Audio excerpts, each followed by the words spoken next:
Morning to one and all present.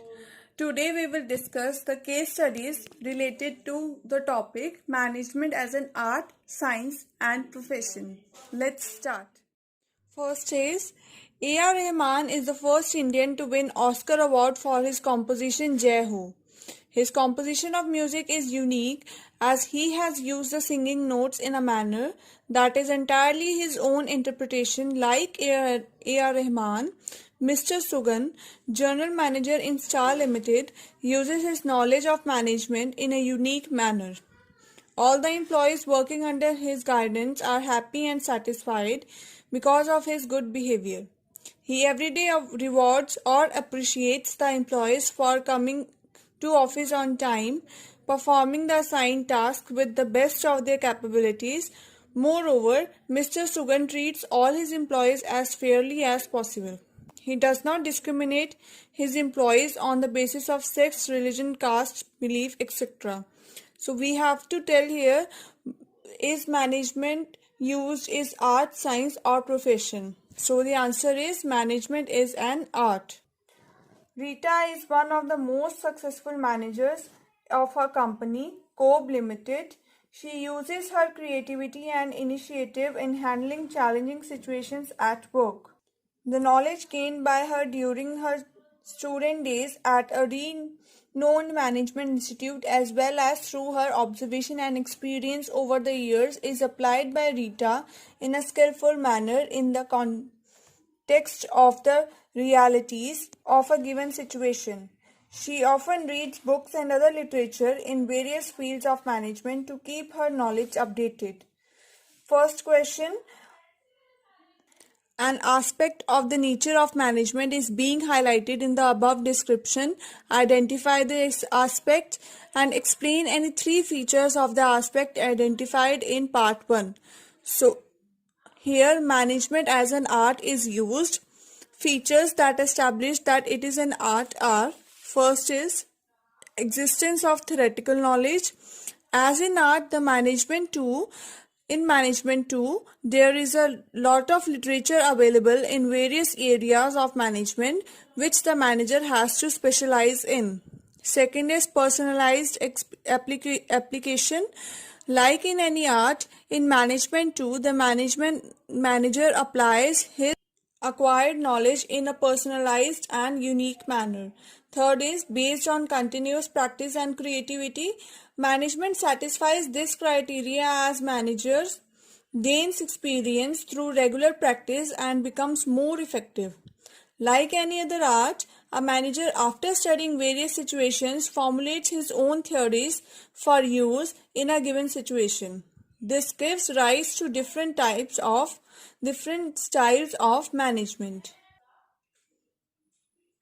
Third is A and B are managers at the same level of management in a company. A says that management is an art, whereas B says management is a science. As a director of the company, explain the true nature of management to A and B.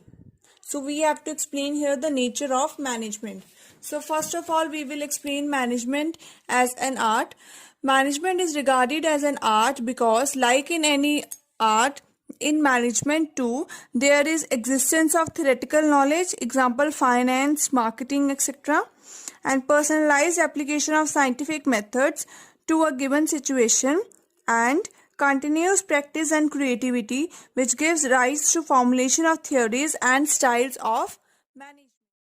Management is regarded as a science because, like science, management is a systematic body of knowledge with its own theories and principles which are derived through observation and repeated experimentation.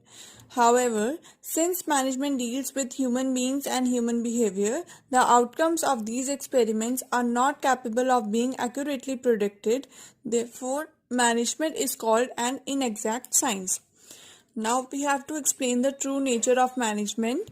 Management is both an art and a science. The practice of management is an art. However, managers can work better if their practice is based on the principles of management. These principles constitute the science of management. Management as an art and a science are therefore not mutually exclusive but complementary to each other. Now next question is, P, Q, and R are partners in a firm engaged in the distribution of dairy products in Maharashtra state. P is a holder of senior secondary school certificate from Central Board of Secondary Education with business studies as one of his elective subjects. Q had done his post-graduation in history and R in dairy farming. Q argued that management was a profession, whereas R argued against it, saying that the legal and medical professions are the only professions because they fulfill all the conditions of profession. P, on the basis of his knowledge of business studies, explained the nature of management as a profession to Q and R. Explain how P would have satisfied both Q and R. The answer will be management is a profession but not a full-fledged professions like legal, accounting or medical professions because it does not meet the exact criteria of a profession. So first point is well-defined body of knowledge. Like a profession, management too is based on a systematic body of knowledge comprising well-defined principles. Second is restricted entry. The entry to a profession is restricted through a prescribed qualification, but there is no restriction on anyone being appointed as a manager in any business enterprise. Third is professional association. Like legal and medical professions are affiliated to Bar Council and Medical Council, there are several associations of practicing managers in India, like AIMA. However, there is no compulsion for managers to be members of such an association. Fourth is ethical code of conduct. Legal and medical professions are bound by a code of conduct which guides the behavior of its members. AIMA has devised a code of conduct for Indian managers, but there is no statutory backing for this code. Fifth is service motive. The basic purpose of management to help the organization achieve its goals by providing good quality products at reasonable prices, thereby serving the society, is being recognized. Hope you understood the case studies. Do comment your doubts if you have any. Thank you so much.